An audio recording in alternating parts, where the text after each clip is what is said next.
Yeah, I'm trying to get that out there. I feel nauseous, believe me. Never had a lot of shit come easy. Had to work hard, struggle just to be me. Had to and what was left over I put towards my dreaming. But the only thing in life that has meaning are the things you gotta work for, believe me.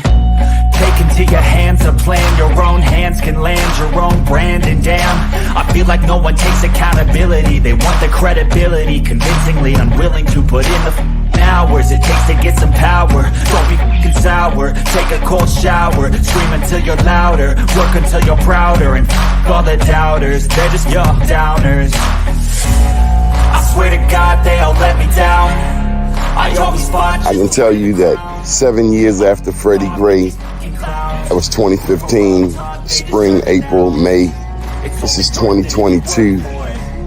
Communities like Sandtown, all we saw then and now in terms of investment was a renovated Western District Police Station and a new funeral home. That's what West Baltimore got. A new police station and a new funeral home. What kind of optics are they?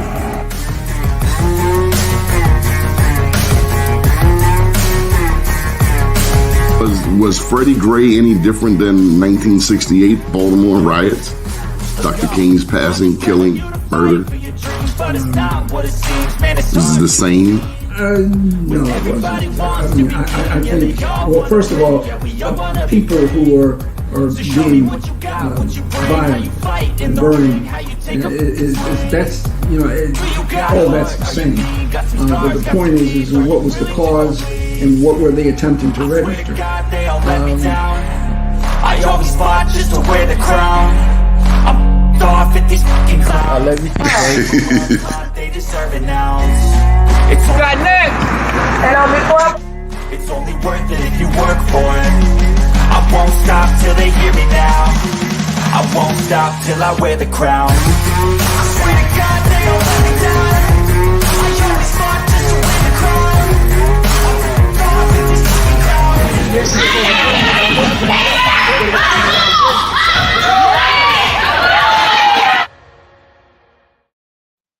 Good morning, good morning, good morning. First name's Donnie, last name's Glover. In it to win it for the long haul, baby. So, got a very special guest this morning. She finished first in the Baltimore School Board race. Her name is Ashley Esposito, mom of a toddler who is a future Baltimore City public school student. She works as a full-time technology analyst, and she is a local artist. Proud Violetville resident, community member, and again, she finished in first place. So without further ado, let me just say too, we talked some smack on this show, and I fell for it. I won't call her contestants' names because they didn't finish in the top four, but again, she won, and we did apologize, but let me just make it official. Ashley Esposito, good morning. Good morning. I want to apologize to you. Let me move this comment out the way. For running my mouth and not having done my homework. I fell for the okie doke, and we mischaracterized you on this show, and we're here today to apologize, but also to give you an opportunity to further tell us who you are.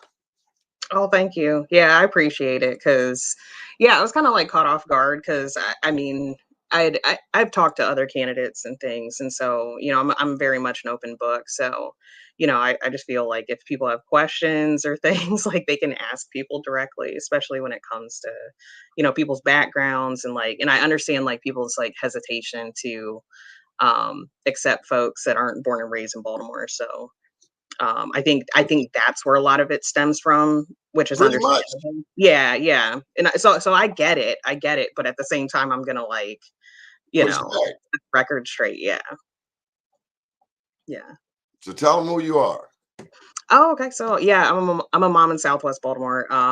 I Actually, I'm transitioning into a new job. So I was working for the state, and I had been working in agencies that provided wraparound services since I was 17 years old. I'm not an educator, but I am a community member, and my strength is community organizing and engagement. So that's really what I want to bring to the board, and I think that's an issue, a big issue, because I hear parents like at certain schools where they don't even feel welcome in the building. They don't have any type of relationship with the principals, or, Time, there's time, just, time, you time know, out. Time out, Ashley. You said there are parents who don't feel comfortable visiting their child's school. like the building, like going into the building, or even like having usage of the building, like parents that have ideas about like after school programs, or, nonprofits that want to collaborate with certain schools are having a difficult time even getting a meeting to like have a conversation. It really just depends. Like, but I also understand it from both perspectives. Like with the Let me just intervene here. Not far from where I live, within a mile and a half, is Dorothy Height Elementary School. When Governor O'Malley was in charge, uh, one of his huge accomplishments that he loved bragging about was 21st century schools. I don't remember the number. Was it 21 billion? But it was billions of dollars, 1.5 billion, I don't know, for school construction. Yeah, and I have major concerns about that, because I find a lot of Well, times. hold up, Ashley. Yeah, I got something to add to that. Brand new school, which replaced John Eager Howard. And this is in the Reservoir Hill community. Us locals call it White Lock. It's a neighborhood that is somewhat insular. They not for a whole lot of outside gibberish. Basketball kings. John Eager Howard, long time history. Everybody went to this recreation center. But then Dorothy Height comes in, brand new building. And, we like, yeah, new school building. But then Coach Rodell, Bailey Eel, dear friend of mine, I've known him 20 years plus. He's been a former player, now a coach. And he was saying that he couldn't get access to Dorothy Height for the young people in the neighborhood. I took this all the way to the lieutenant governor, and he told me that he told me I needed to talk to the school CEO, Dr. Sonia Santalisa. I'm troubled because not only is that happening there in Reservoir Hill, but here in Sandtown, they played musical chairs with the schools. During the intro of the show, we show Freddie Gray. Gilmore Elementary was open at the time. Gilmore Elementary is the nearest school to where Freddie Gray, to where the Freddie Gray incident happened, Gilmore Homes. They put a brand new library in there just, a couple of months following Freddie Gray, because everybody's focused on Sandtown, in particular that part of Sandtown.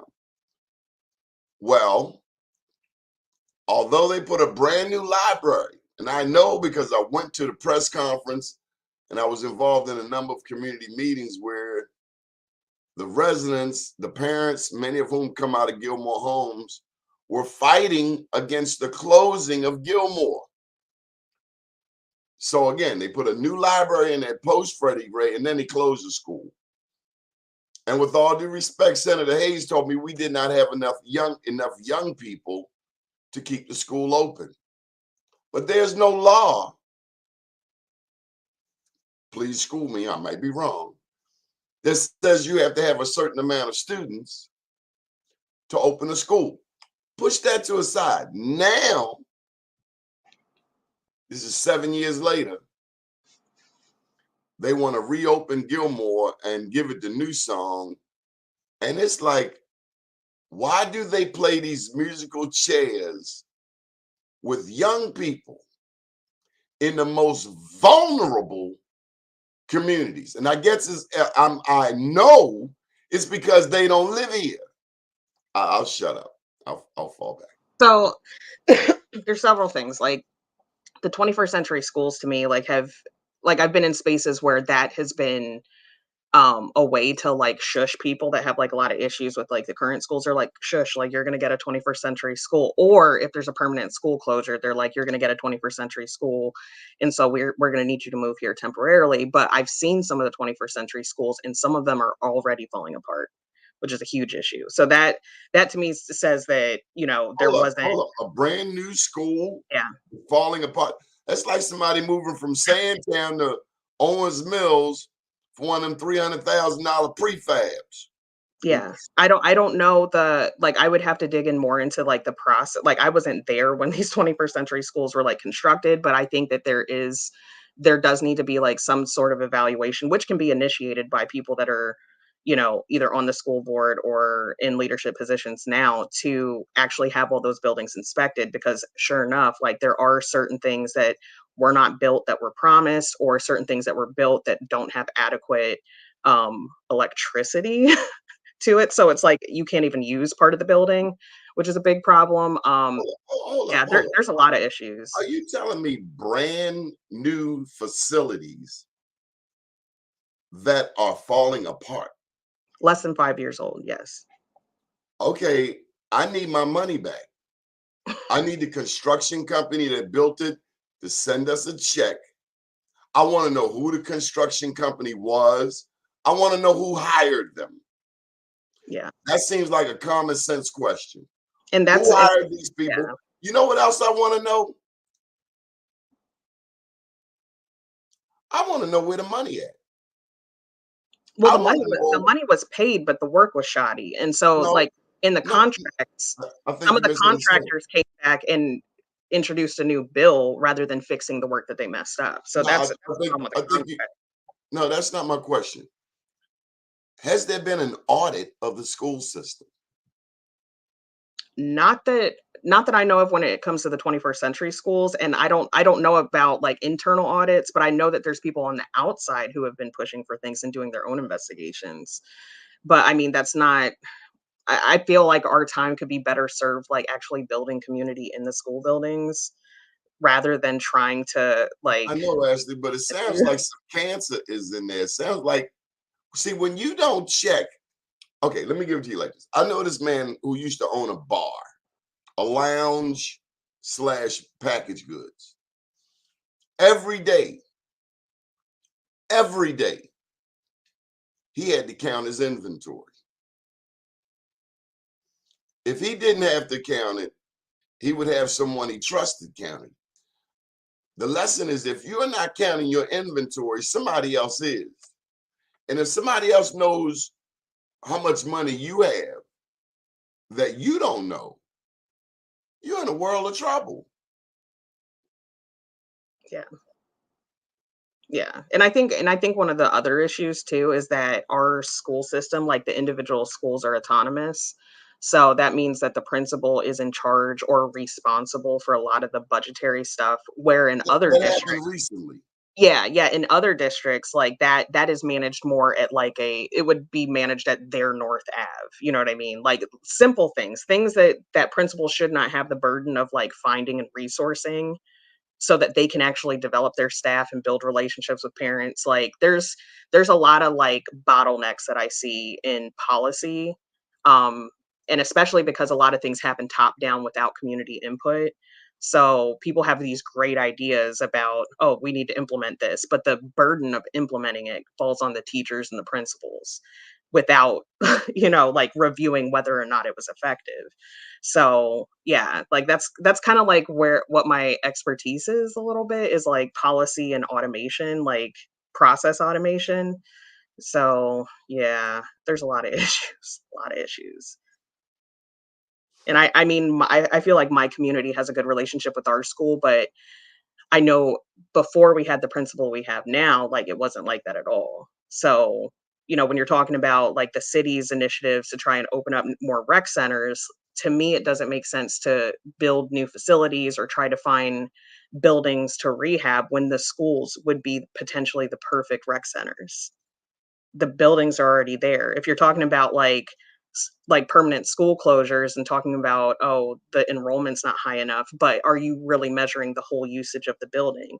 Because if there's other nonprofits operating out of it, like down in Cherry Hill, or if there's other programming, and or if it's serving a population of students that actually need smaller classroom sizes, I don't think that there's one metric that you can use across the board to say whether or not a school has enough students. Because I And know when my school was pushed to increase enrollment, we ended up with a situation where there was like kindergarten classes. There was an influx of students because they were trying to recruit more students. So they had kindergarten classroom sizes that were completely unmanageable.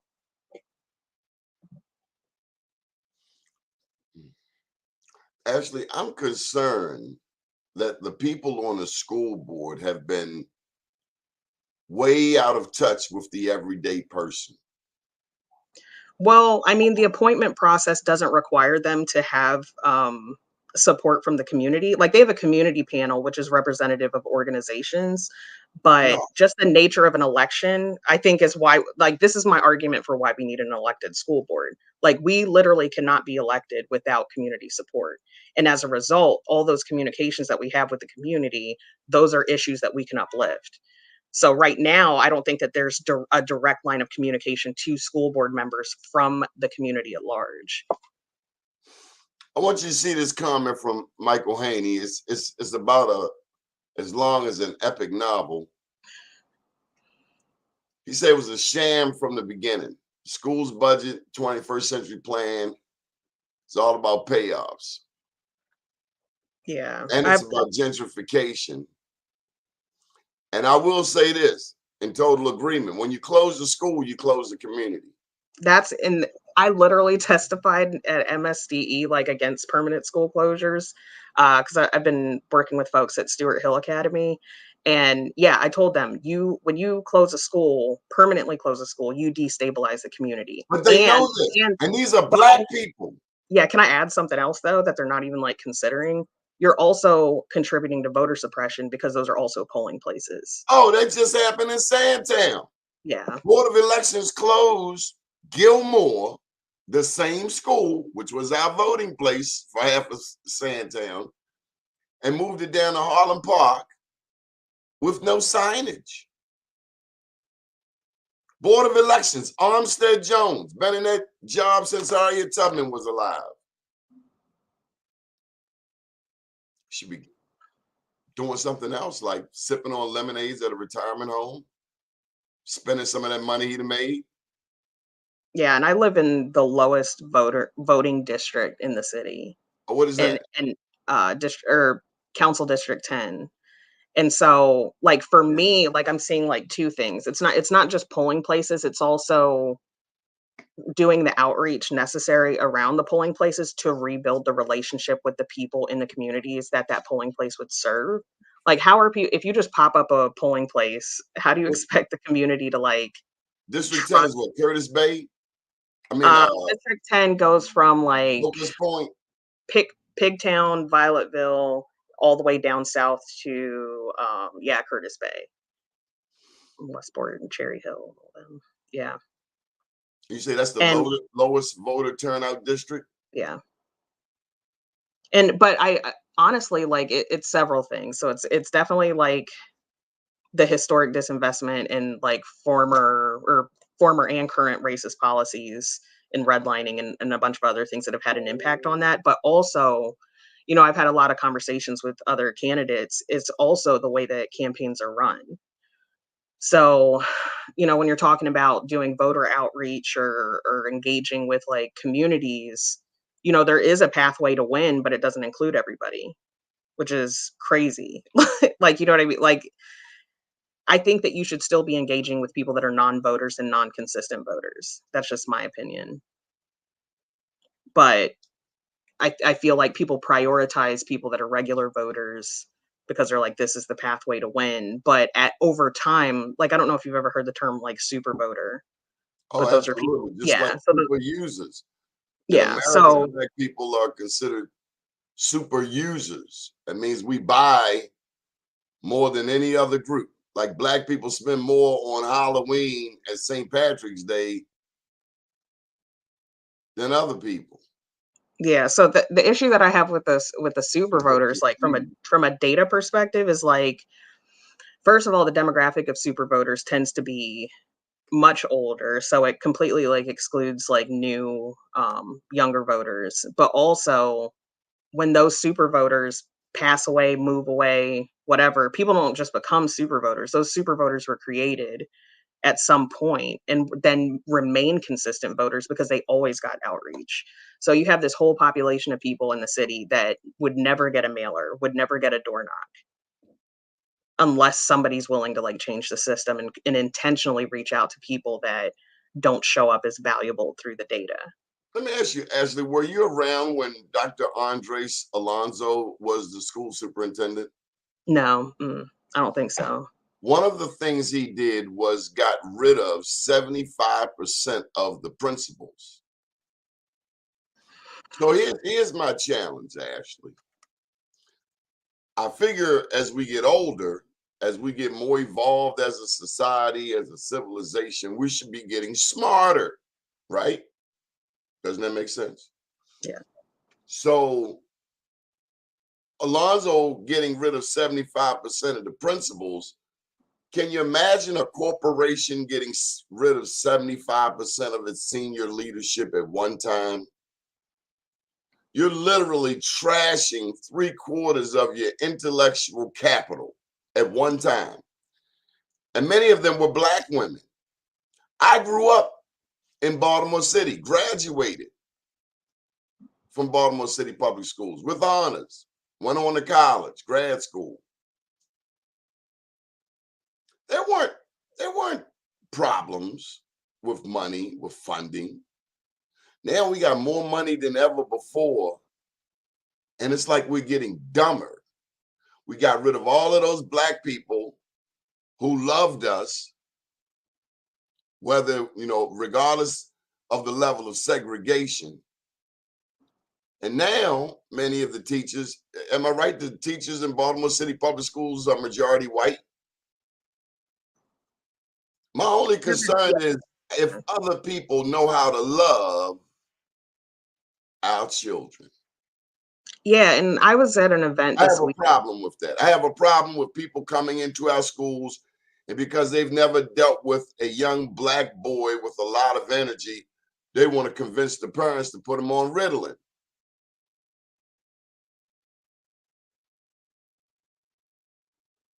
Yeah, I kind of like feel both ways about like diagnosis stuff because I'm wait, did you freeze? Oh.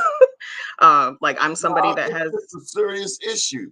yeah, You got but I drug do think there's addiction, two things. fentanyl. There also is a stigma for people like people in my family, like in the Black community, to push against receiving a diagnosis because I know when I was growing up, that's the main reason why I wasn't diagnosed because there wasn't that trust there, like to actually uplift like a real issue.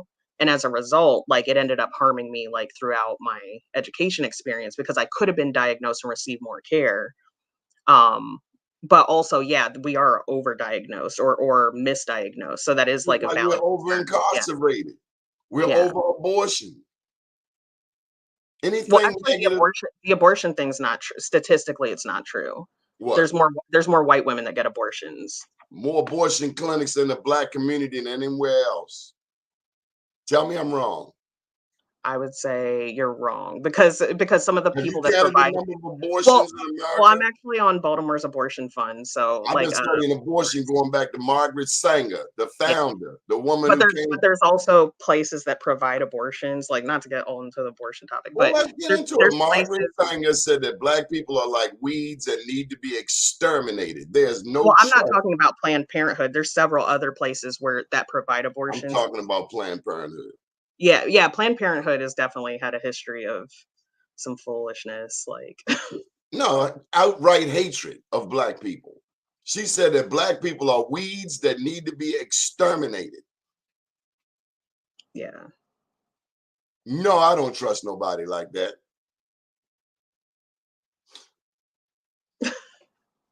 I wasn't expecting it to go into an abortion topic, but yeah.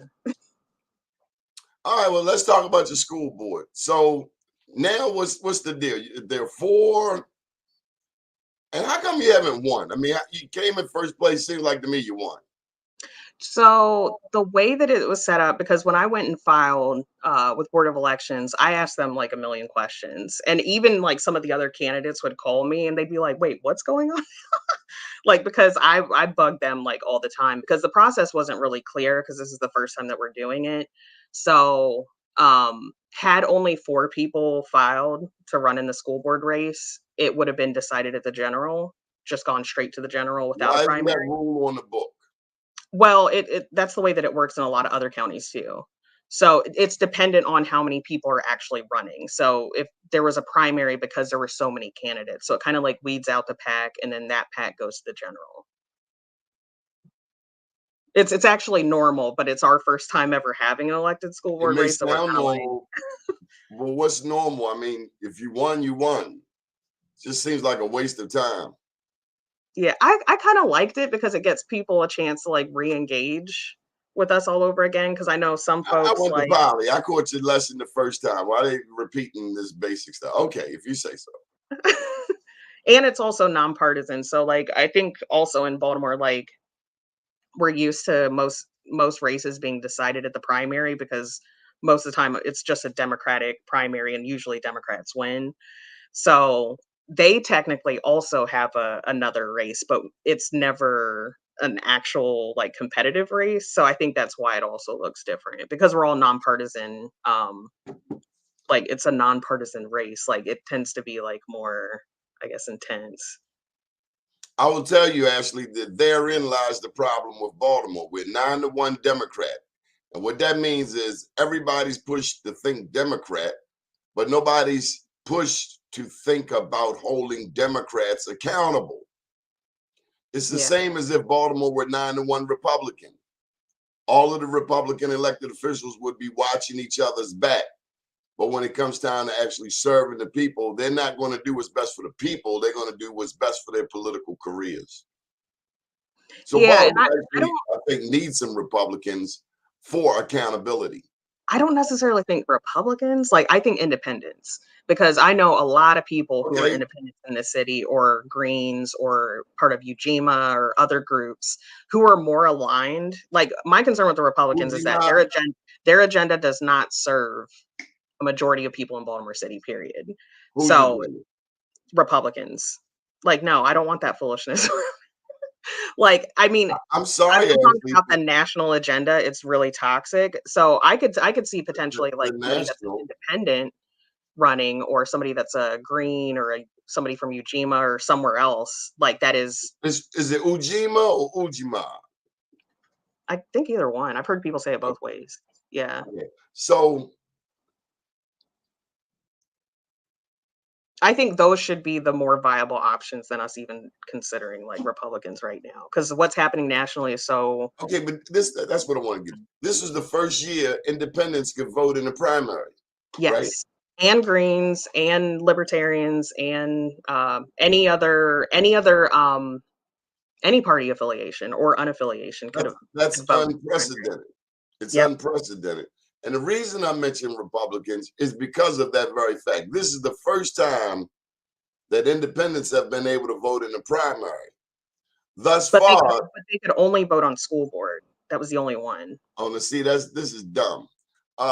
So what I'm getting to with you, Ashley, is that the Democrats, I understand Republicans' national persona, but that's how I view the local Democrats as the national Republicans. Mm. I think there Let me are give you some folks that let me are give you a classic example. You are familiar with the term white L black butterfly. yeah. Same thing. Yeah. Yeah, All of the I money think people goes are to aware that they have to run with a D next to their name to even get elected. besides the So board. I do think that there's some people that have a D next to their name that are not actually Democrats, but strategically, like they No, just do it. their view of Yeah. being a Democrat is different than ours. Yeah. Racists are racist, and they're in both parties. And Baltimore is as racist as they come. So these damn Democrats, a lot of them are undercover Republicans. They're dinos, Democrat in name only. Yeah. If, And I if think they that's, weren't, if they weren't, we would not have a white L and a black butterfly. That's a racist to me. oh yeah, and you can trace that all the way back to like J. policies Barry from forever Mahul, ago. Yeah. 1907. He was the father of segregation. The Yeah. mayor of Baltimore, 1907. That's why you have a McMecken Street and George McMecken and Ashby Hawkins, who both used to put foot in J. Barry Mahul to get him to do the right thing. I told you earlier that Baltimore, in our pre-interview, had the largest population of free blacks prior to the Civil War. So race is as Baltimore as the Orioles, if not and more. Race is as Baltimore as the Colts and the Ravens, if not more. This is the home of segregation, of racial housing policies where not only blacks could not move into white neighborhoods, but whites could not move into black neighborhoods. This is it. This is the belly of the beast. But Yeah. they play that Democratic game. When Anthony Brown ran for governor, 2014, they had signs up Liberty Heights said, vote for the Democrats. Now, I'm insulted that you would tell me to vote for somebody who has a history of ignoring my community. Not you, but them. So I don't play with them, Ashley, and I don't trust none of them. Trust is earned, and they have robbed our community. They've raped our community. Give us, you know, they still got lead water in these schools. Yeah. They should have bottled water. This is Flint, Michigan. But even having bottled water, like that just sends like the lack of At least like they for ain't me, drinking the like lead water. because environmental stuff and toxins and like that whole thing in this building construction issue that I mentioned before, it's like there should be more of a sense of urgency to, first of all, everybody in the Baltimore City delegation, like everybody has the opportunity to introduce bills and secure funding for the city. So each one of these like small things, if it's like the lead or lead lead paint issues or like lead in the water, that should be a top priority for some of the initiatives that are being introduced and what they're actually like fighting for. Because if I were like a legislator, like that's what I would be doing. I would be looking at the worst possible thing in every single legislative session being like introduce a bill to correct that thing. Well, maybe school board's not big enough for you. Nah, I'm not very like people who know me well know I did not want to like run for real.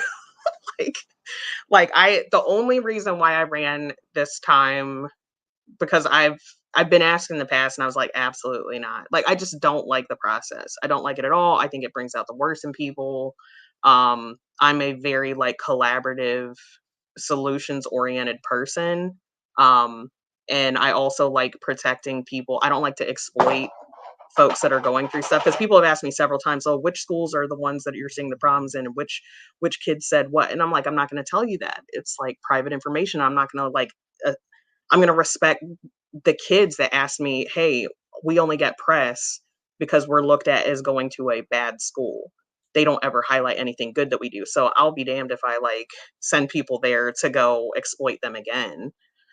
So, yeah, I just don't I could probably do the job, but I've also been able to do a lot as far as like legislative work working with my electeds. Like for example, Marlon Ampry, we worked together on 2 bills last session that were really important to me and had a policy had a direct impact on my family.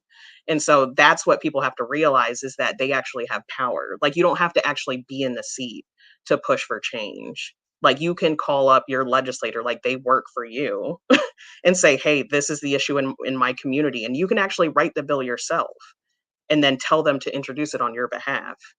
So I don't know. I wish more people knew that because it doesn't take being a leader of a community association or having a certain title or even being in the seats that were elected. You can get a group of your people together, look at the law that negatively impacted you yourself and rewrite it in a way that's equitable. That's how you put pressure on people. I say you put them in the trunk of your car and wrap them in a carpet and take them out Leakin Park. Listen, it's a I mean, 911, Ashley. They have been no, I taken feel like out. I can say that on here. Like this might be Yes, you can say that. It's episode. America. Yeah, that I sounds don't like have any record of murder. I've never taken anybody in the car. But I'm just saying they deserve, just like a lot of these preachers need to be taken to Africa, stripped naked, and put in the Congo. They see, I'm need a. very like nonviolent type. I ain't say hit them. I'm talking about getting them reconnected to their Oh, roots, you're talking about like being more like kind of indigenous-ish. like a fraternity initiation. Oh, all right. Yeah. Like I've never been through one, so I don't know how intense they are. Neither have I, but it sounds good. This is a 911. Our young people, okay, Mike Haney put up a comment, for instance. We know we need black men in the school, in the classroom. Yeah. We know we need black men, black men, black men. We need them. What was your number? He had less than 5% of the teachers are black males. Yeah. Where is the effort? Because this is a majority black school system. Where's the effort to recruit black male teachers? Well, the first thing that pops out to me, I know Marlon Ampry introduced a bill that had to, or Delegate Marlon Ampry introduced a bill that would increase the number of mental health providers that are people of color or black folks. So I think that something similar could be done when it comes to creating a pipeline to recruit black male teachers. So having like scholarships and incentives and really looking at what the barriers are in place now, preventing them from being in those roles in the first You know why place. people And don't want to be teachers? Is underpaid, overworked. well, I mean, with the blueprint funding, the pay is about to increase. So what I don't want to see is a situation where it's Ashley, a bunch of folks from oh, Ashley, a black man is trying to survive these days. can To you go survive to off school, $60,000? no, you're not listening to me. The stress you go through to get that money, is it worth it? The cats, I'm 57. The cats I know my age, we trying to survive. That's the name of the game. Survive, survive, survive. Because you have so many things coming at you on a daily basis. Driving while black, walking while black, shopping while black, eating while black. This is still Baltimore. This is still America. And it's not very kind to us. Stress is a big killer of black men. Stress. Yeah. I imagine black women too. Yeah, yeah. I mean, one of the big things that I've been able to talk about is just like I'm somebody that has an adverse childhood experience score of 7 out of 10, and I'm also a former foster care What does youth. that mean? Because So there's a I bunch grew of up on a little indicators. better. Basically, an adverse childhood experience is called an ACE score.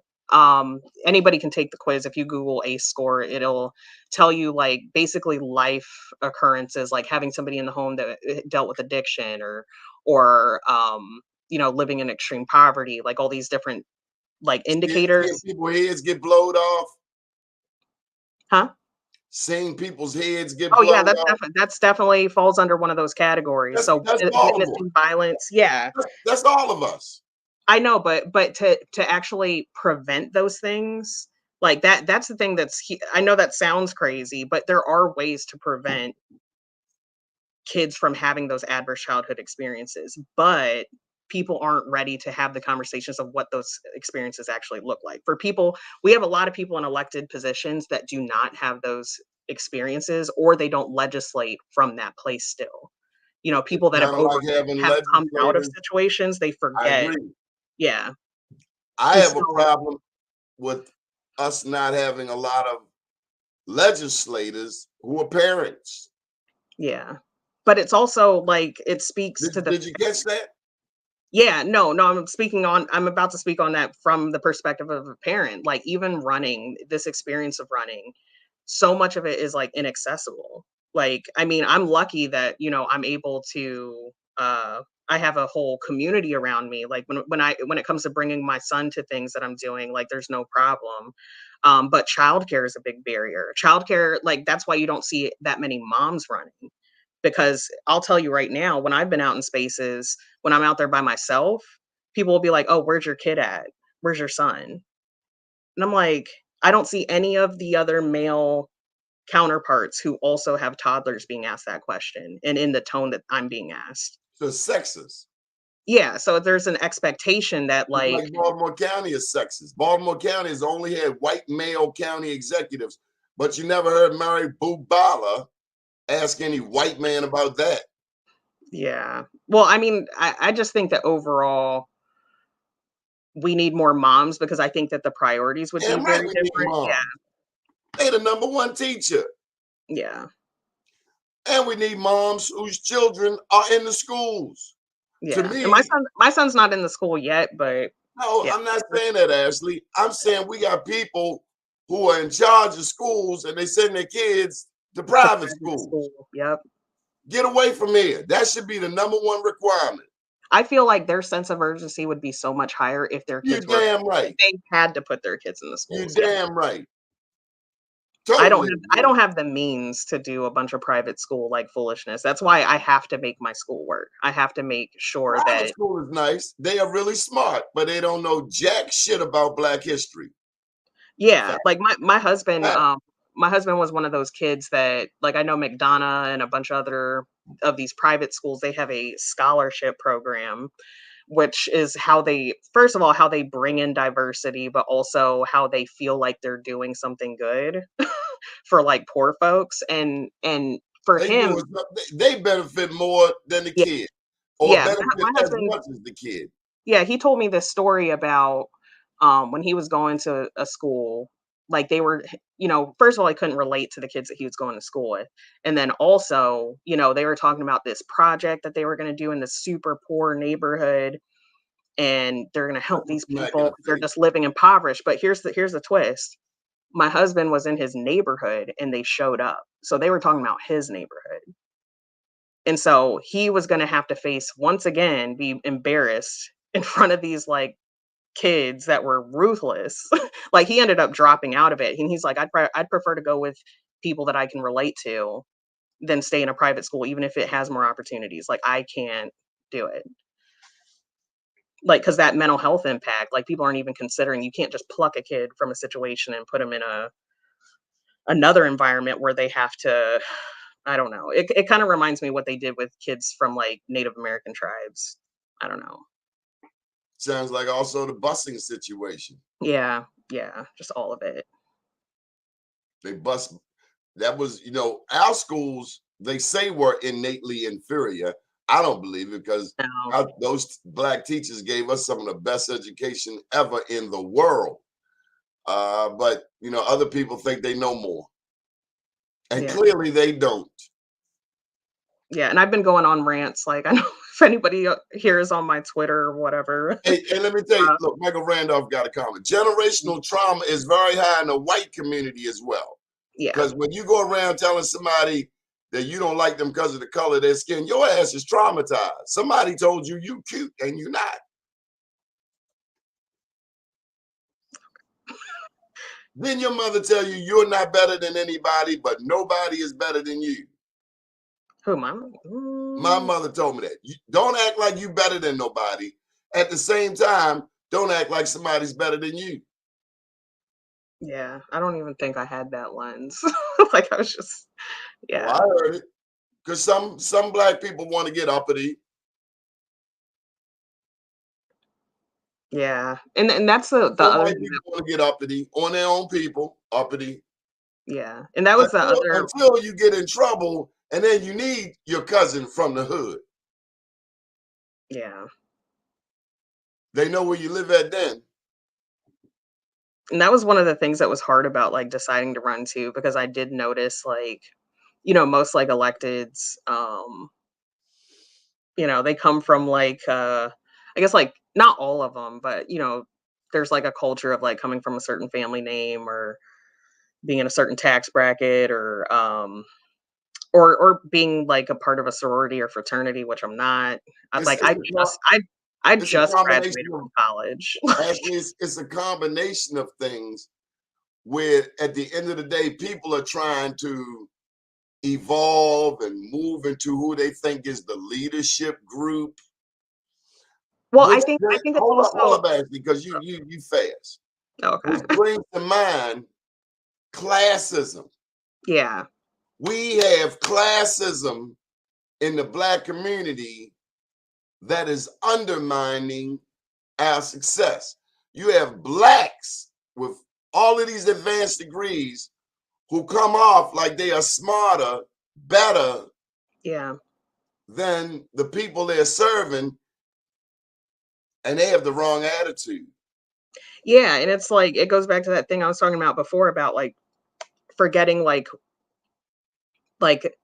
well, I mean, maybe some people didn't come from or aren't deeply rooted in like certain communities. And so when it comes to like getting elected, you combine the super voter situation, you combine the classes or class I don't even know how to explain, but all these different things combined, it prevents people that are actually like deeply rooted community organizers that are actually doing the work and like finding solutions from being uplifted into those spaces. Like we had a whole conversation about it this weekend because we had I forget what organization they were from, but there were some people that came from like a nonprofit and they had just moved to Baltimore and they had all these ideas and they're like, we have to help these people. I was like, first of all, you need to not. Like, first things first, you need to take a step back because I see so many organizations getting so much funding that are reinventing the wheel and taking away from what's Why? actually being done well in the communities. Get involved with the community and actually know who's actually doing the work. I feel like it's almost like two parallel universes, like the work that's being done in communities It's and the actually white serving. owl and the black butterfly. So look, tell me about the squeegee kids. You mentioned nonprofits and monies. Baltimore has a string of nonprofits. And by the way, do check out our websites, newly redesigned, bemorenews.com and blackusa.news. But any thoughts on that? Well, when it comes to the nonprofit part, like Squeegee kids. most nonprofits exist because there's a gap in services either on a state or city level. So they're But actually they like say they help this very vulnerable demographic that we're referring to. yeah, and see, I don't see it. it depends on what like who's defining what help is. Is it the The squeegee kid? squeegee kids on the damn corner. Who's No, helping them? no, but I'm saying they should be leading what they need, Where not are the other they? way around. I see a lot of people like ascending on them and telling them what they need to do rather than addressing the root cause of why they're doing that in the first place. Yeah, Or family problems. yeah, like I don't think that I mean, I've been in a situation like, taking the responsibility of that was like much bigger than like what my age was and not being able to, be a kid or whatever.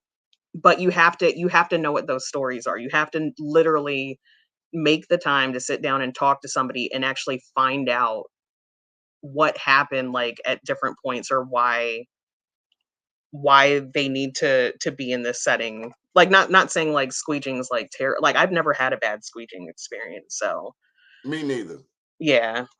Like I'll tell you what, I don't know. I was rooting for I tell them you, to I have was terrified, Ashley, when I was at North in 83 and a white guy came up to my car. I was terrorized. I'm like, is this white man lost his damn mind? He's walking up to me on, I had never seen white people on North Avenue prior to that point. So for a white guy to come up to me at North and Fulton, I was traumatized. I figured this man is about to kill me because clearly he doesn't have his right mind. Who in the hell is white panhandling in the black community? Haven't you seen J6 and Donald Trump and all of this racial vitriol that's been cast upon America? yeah. I don't know. No. I've seen white folks squeegee and stuff and like panhandling. Like even yeah, around where I live, like there's both. Like I don't know. That wouldn't be as like jarring to me. But yeah. It I was I think jarring I to me think because I don't overall, see but that on North Avenue. regardless of like I think at the end of the day, like Baltimore has a poverty issue, period. So what like I think that the what was it? The mayor did it was like a minimum payment situation. I think it was like a pilot program to give a certain People demographic. $1,000. Yeah, I think I'm waiting to see because I think that some of the solutions that are being crafted are very long term. So I think that there's a possibility that we see the actual He impact got of a those year and a half, solutions. 2 years, and then he got to go for re-election. He needs some Yeah, so immediate. I think that's part of the problem is that there has to be a short term, more emphasis on the short term while doing the long term thing. Because I do think that a lot of the restorative stuff, like down the line, we're actually going to see a positive impact from that work. But for the short term, there has to be. I would like to see more creative solutions. Like, there's no reason why. At least for me, I would love to see the squeegee men kids take up like Camden Yards, that parking lot right there, because most of us are driving that way anyways to get to 95.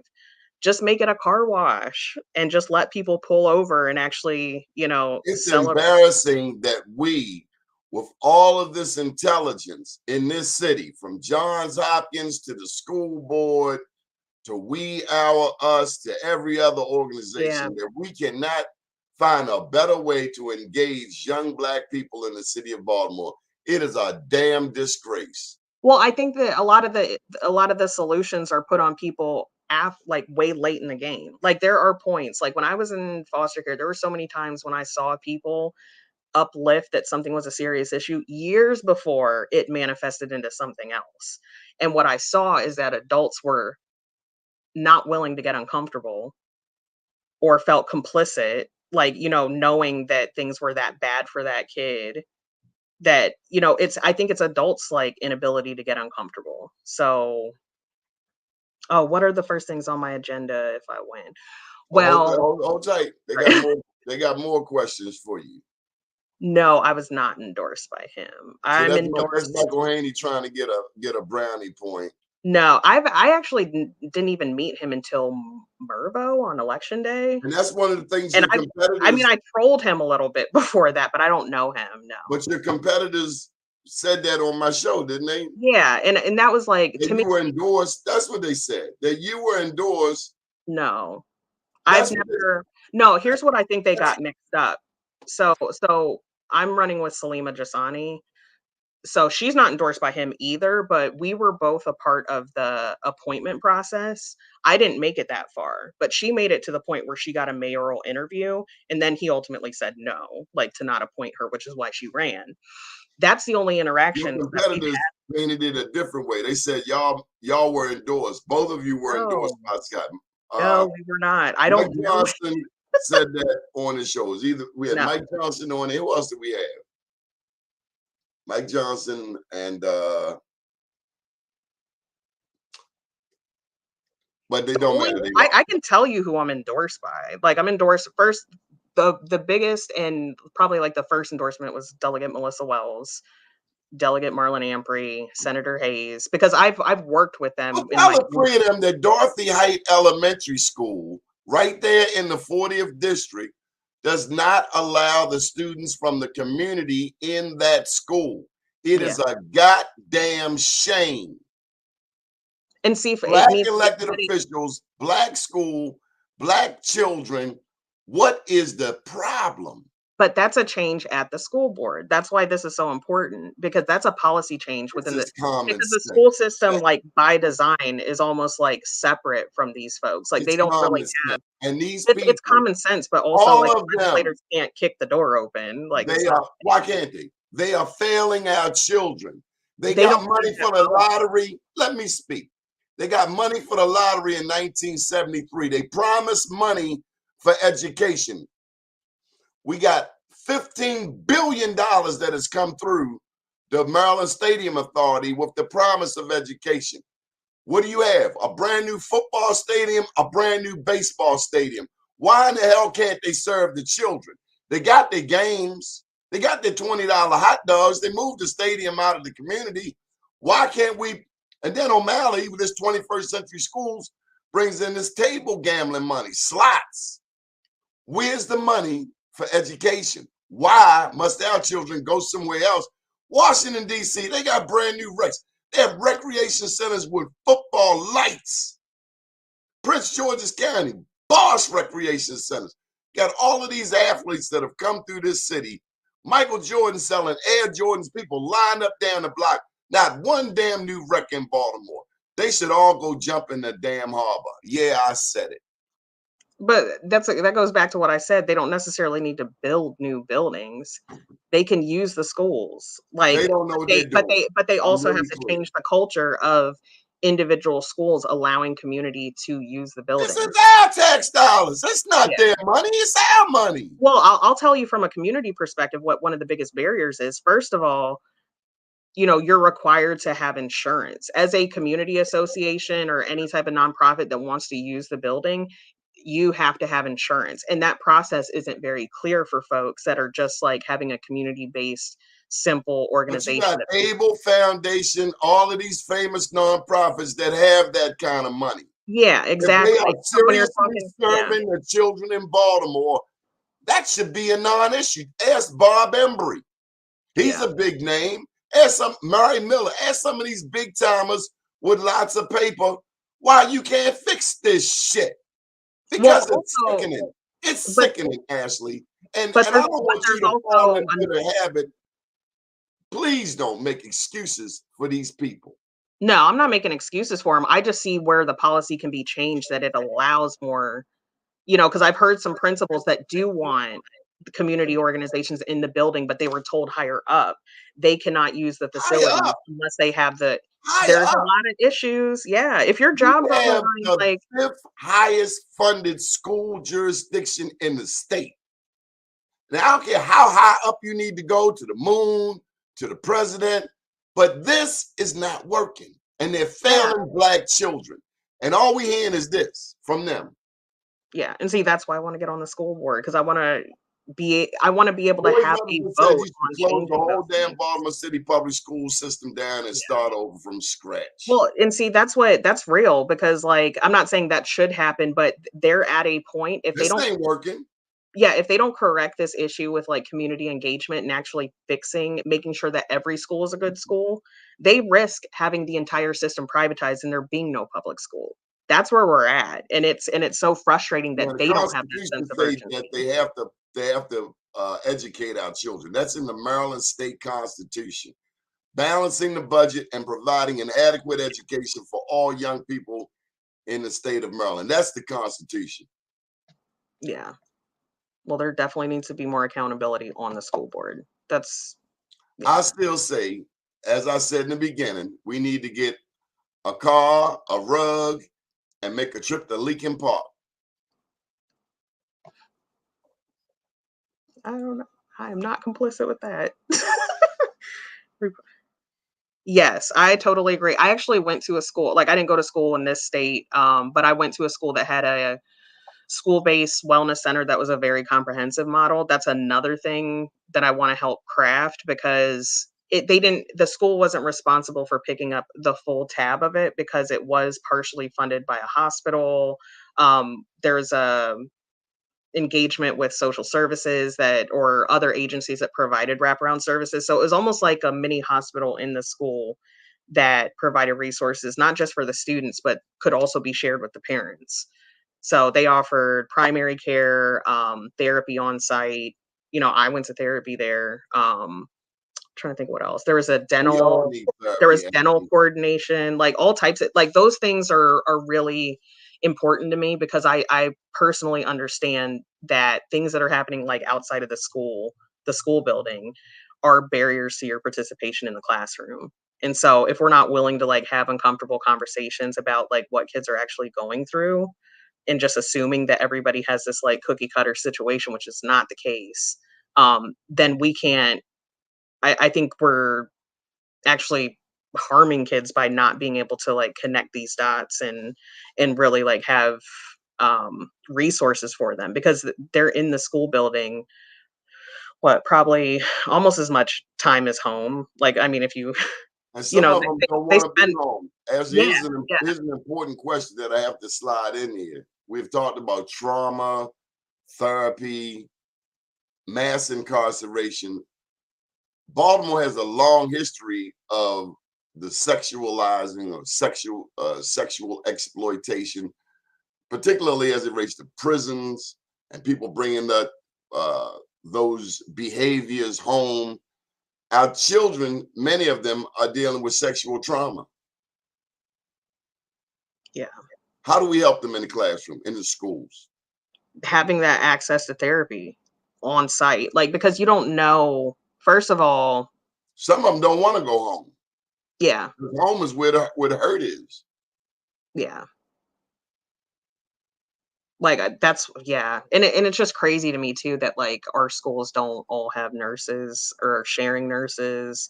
Like, there's so many different things, but I also am not somebody that Maybe they believes need to do a that. Powerball just for school nurses. Yeah, yeah. Our priorities are out of whack in a 9-1 Democratic city. This is why I say they are Republicans, Democrat in name only, because they don't really care about us. And black ones are helping with it. There are black people complicit with all of this exploitation and underservice of our young people. They're underserved. I Black think people. yeah, I think it would do, like, because I have a whole, platform on my website, and I always tell people, like, I did not even create this platform. Like, it was literally created by community conversations. What is it? So, what's the link, or what is What's the your whole platform? oh, it's a lot. Hold on, let me open it, shall I? Yeah, so basically I was going around having conversations with people who have kids in the school system, teach in the school system, kids. Um, and so the platform is basically things that I see are like major issues from these conversations. So having safe school buildings, we already talked about, like the lead in the water and all those things, having the free school-based wellness centers and nurses in every school, centering student voices, because I honestly believe that the students can speak for themselves. Like, we don't need to be talking at them. They actually have the solutions, and they can actually raise like what the top priorities are for them. Um, but we just have to give them a seat at the table, and I don't feel like we do that enough. Parent and community engagement, we talked about having outreach that is actually inclusive, because I see a lot of folks putting out flyers like the day before an event for community feedback. And if you're talking about parents that are working and have multiple kids, like, that's not accessible at all. And there should also be a way for them to give feedback asynchronously. And then actually going to communities So, and slow doing down. outreach. Asynchronistic. What you say? Asynchronous. So that basically means that this is my same beef with community associations. Having a set meeting time and saying, if you miss this, you snooze, you lose, like, you do not get any input. That is a flawed model. There are some people that work second shift. There are people that work multiple jobs or have multiple kids. I find people setting meetings during bedtime. If you're going to really make it accessible, having an asynchronous which means that people can engage and give feedback to things on their own time. Like, there's no set time, so it's like a more fluid way of like doing community engagement. And we've done that in my neighborhood. Like, we destroyed a Royal Farms deal, like, using that same model, because they were about to build the biggest Royal Farms like right down the street from my neighborhood. And you Uh, don't want a Royal Farms? we have the highest concentration of Royal Farms around my neighborhood. We Tell them don't to need bring another one one. to Tantown. Oh yeah, tell them. But we're like right off of 95, which is why I think that they were trying to build it there. They're trying to get those truckers. Yeah, and for us, we already have so many. Like, I could walk to, what, 4 of them from my house? And so to have one that's a rest stop size, my neighborhood basically flipped tables, but we were able to show community engagement through They do numbers have and some good feedback. fried chicken. They do, yeah, and there is one on Benson. I do go to that one, and it is fly because it has, like, Tesla charging station. I don't even have a Tesla, but it just looks cool. But that other one, no, absolutely not. We had, you know, I think that's part of the flawed process, is that community doesn't get to lead the development that happens around them. And so No, we we we count had on our ideas. council people. We think we can trust our city council people to make intelligent decisions. Then you come to find out that your city council people are just as crooked as the U.S. senators over there, millionaires. Well, How can a senator be a multimillionaire? Is there something innately wrong with that? yeah, well, I mean, I do see a lack of, like, economic diversity in, like, elected officials, but also, I've talked to the planning department about this. Part of the issue is that rezoning, like, having, a plot of land rezone is usually initiated by the buyer. So a lot of our development and things are buyer led. So if it's being led by money, it's very, very hard for the community to lock something in. Like, community land trusts are part of the solution, but I also think that we should be able to initiate rezoning without a deal on the table to You know, to actually attract certain types of businesses that we want zone or that we would like to have there. Ashley, we got to get out of here. Any final thoughts? Oh yeah, yeah. Yeah, here's my website, and if anybody's interested in helping, like, I love, like, coming out and, like, talking to people, like, just like we're neighbors and stuff, and just having Put it in the conversations about, chat. yeah, just about the same types of things we were talking about now. If you have concerns, definitely reach out, because I've told people explicitly, like, if I get elected, this is not my seat. Like, this is y'all's seat, and I will just be like almost like the mouthpiece, because I've done that in my neighborhood, and I believe in community, like, uplifting what the solution is, because they're the subject matter experts. So I believe in holding people accountable, and if they won't be held accountable, then I believe in getting rid of them. Marion Barry told me if the people you vote for don't do what you ask them to do, get rid of the bums. yeah, I believe also in term limits. You yes, got I too do many too. people, I white, absolutely, black, Jew, Gentile, Muslim, Arab, whatever, been in office too long. yep. And And absolute power is absolutely corrupt. Absolutely. yeah, I believe in the same thing, because I've told people, like, people are like, never say never, but I'm like, I'm only interested in doing one term, because I don't think that my perspective is always going to be fresh or what's needed at that time. So I do think it's best to have, like, different people fill the seats. Ashley, I want to thank you for coming on the show. Again, her website is ashleyesposito.com. Congratulations for Thank winning you. first place in the primary.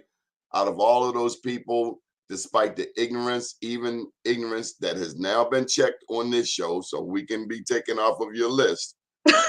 What list? Oh, everybody have a list. But Oh, thank you for being such a sport. Thank you for serving our people. Thank you for engaging us this morning with conversation. If you're watching the show, please like and share. Do check out our new websites, bemorenews.com, newly redesigned, and blackusa.news. Ashley, I must say that I am impressed. I love your ability to articulate a number of issues, because it's like rapid fire, throwing yeah, you off with Leakin Park and trips and wrapped up carpets and that's taking fine. a bunch of preachers out into the jungle to give them a initiation ceremony.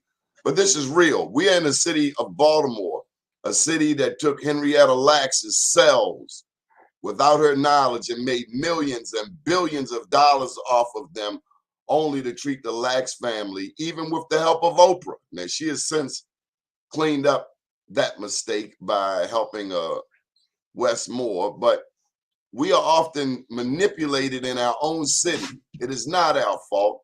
Henrietta Lacks didn't know what she went through. This is a wicked city. They'll take our leaders like Robert Lee Clay, a businessman with a millionaire, and say he committed suicide. This is a city that said they won't correctly identify Ken Harris's murderer. They want to blame it on some kids when we all know it was political. We know this city. We know these racist ass people very well, and they're only Democrat in name. Thank you, Ashley, for letting me Thank speak you. on my show. Have a good day. Good morning, world. Hug somebody.